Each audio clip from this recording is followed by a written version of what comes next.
নারীদেরকে জাহান্নামে দেখার অনেকগুলো কারণ আছে। এখনকার সময়ে মিলায় দেখেন জাহান্নামের জন্য প্রতিযোগিতা চলছে, হর হামেশা প্রতিযোগিতা চলছে। আমার তো মনে হয় ঢাকা শহরের ভিতরে যদি 100 জন নারী থাকে, বললে আমার ভুল হবে না, যারা বেপরদায় চুলগুলো বের করে শরীরের অবয়বগুলো প্রদর্শন করে পুরুষের মতো প্যান্ট শার্ট পরে, অধিকাংশ নারী জাহান্নামের পথে প্রতিনিয়ত প্রতিযোগিতা করতেছে। ও ঠিক বলবেন না এটাতে?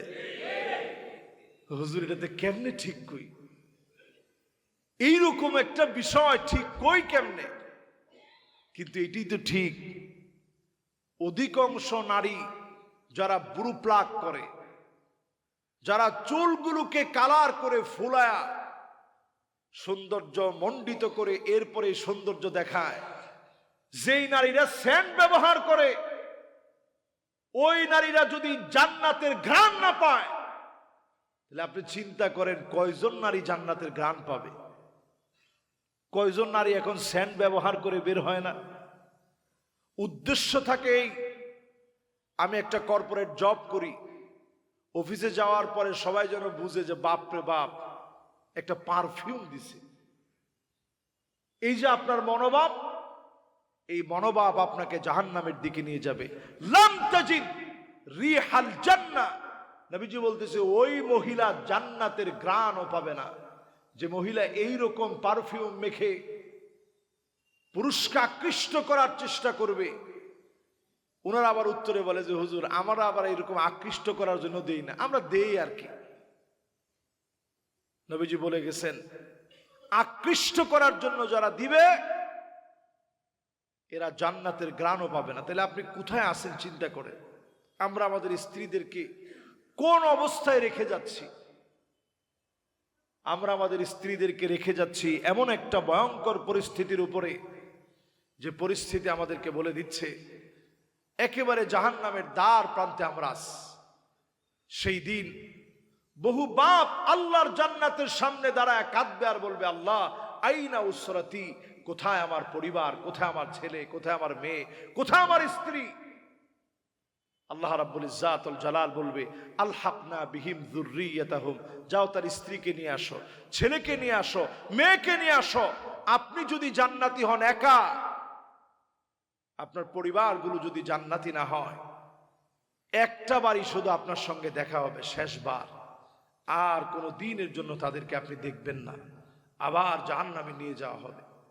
এই জন্য আজকের এই আলোচনার পরে অন্তত মহাব্বত নিয়ে নিজের স্ত্রীকে বোঝানোর চেষ্টা করেন, হিজাবটা মেনটেইন করান। এটাকে আল্লাহ রাব্বুল ইজ্জাত ওয়াল জালাল মুস্তাহাব বানান নাই, এটা 24 ঘন্টার জন্য ফরজ করা হয়েছে। হিজাব এই জমিনে ফরজ করা হয়েছে। এই বিধানগুলো নবীজিকে আল্লাহ রাব্বুল আলামিন মেরাজে ডেকে নিয়ে দেখাইছেন কোনটা না মানলে কি হয়।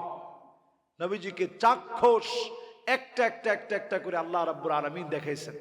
যাকাত না দিলে কি হয়, নামাজ না পড়লে কি হয়, হিজাব মেনটেন না করলে কি হয়, গীবত করার কারণে মানুষের কি কষ্ট হচ্ছে, সব বিষয়গুলো নবীজিকে আল্লাহ রাব্বুল আলামিন ছোট্ট এই সফরের ভিতরে সবগুলো বিষয় নবী করিম সাল্লাল্লাহু আলাইহি সাল্লামকে আল্লাহ দেখাইছেন, যাতে আমার নবীজির ওই যে একটা কষ্ট, দাওয়াত গ্রহণ করে নাই, চাচা চলে গেছে, প্রিয়তমা সবচেয়ে আদরের মহব্বতের খাদিজা রাদিয়াল্লাহু তাআলা আনহা, যিনি সবটা নবীজির জন্য বিসর্জন দিলেন, সেই প্রিয়তমা স্ত্রীর বিয়োজনে আল্লাহ পাক নবীজিকে মেরাজ করিয়েছেন। মেরাজের বিষয় থেকে আজকে যদি নিয়ত করেন যে আমি নামাজি হব, তাহলে মেরাজ সার্থক হবে। আমরা মেরাজকে ঘিরে রোজা রাখি, মেরাজের নির্দিষ্ট কোনো রোজা নাই। আমরা মেরাজকে ঘিরে নফল নামাজ পড়ি, মেরাজকে ঘিরে নফল কোনো নামাজও নাই। আমরা মেরাজকে ঘিরে আরো নানান রকম আনুষ্ঠানিকতায় রূপ দিই, এরকম কোন আনুষ্ঠানিকতা মেরাজের জন্য নাই। মেরাজের আনুষ্ঠানিকতা হচ্ছে 5 ওয়াক্ত নামাজে বা জামাতের সাথে শামিল হয়ে যাওয়া, এটাই হচ্ছে মেরাজের আনুষ্ঠানিকতা। আপনি যদি মেরাজ বুঝে থাকেন আপনি আজ থেকে আসরের নামাজ থেকে জুমায় যেভাবে শামিল হয়েছেন, আসরে এভাবে শামিল হয়ে যান। আপনি নবীজির মেরাজ বুঝছেন, এই মেরাজ আপনাকে দামি বানায় দিবে, কারণ আপনি নামাজি হয়ে গেছেন। সুবহানাল্লাহ।